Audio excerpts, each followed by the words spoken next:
নাজরিন, আমাদের দেশের কবি সাহিত্যিক যারা আধুনিক শিক্ষিত যারা, তাদের কাছে এই দিবসটিকে তারা বলে সর্বজনীনতা।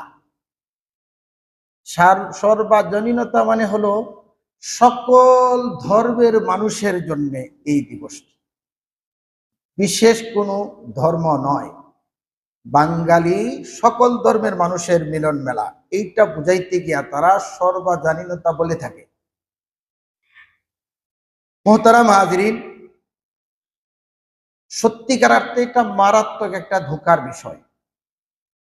যদিও তারা বলে বেড়ায় এটা নির্দিষ্ট কোনো ধর্মের জন্য নয়,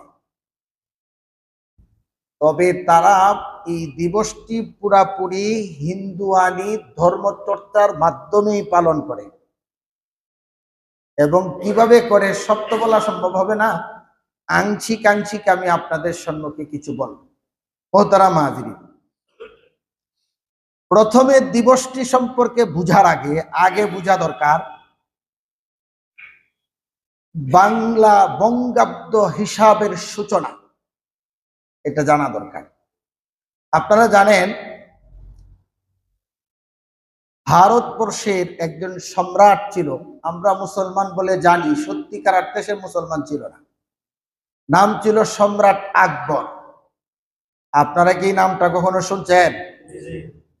মানুষ ইতিহাস রচনায় আছে সে মুসলমান, কিন্তু সত্যিকার অর্থে সে মুসলমান ছিল না।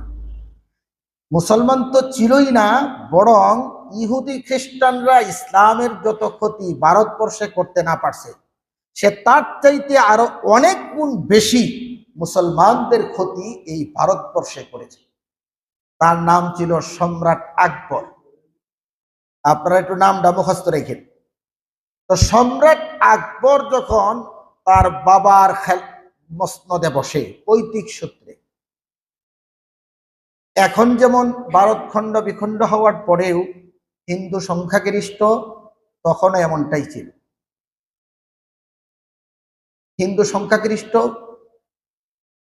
ছিল, আর সে তার ক্ষমতাকে পাকাপোক্ত করার জন্য, দীর্ঘ করার জন্য নিজের ধর্মের কৃষ্টি কালচার ভুলে গিয়ে হিন্দু ধর্মের চর্চাটা নিজের ধর্মের লেভেল লাগাইয়া হালাল করে ফতুয়া দিয়া তারপরে করত। ইনি ছিলেন সম্রাট আকবর। 963 হিজরির দিকে, হিজরি সন, আমরা হিজরি সনের আলোচনা আমি করেছি কিনা না করে থাকলে সামনে ইনশাল্লাহ আলোচনা হবে।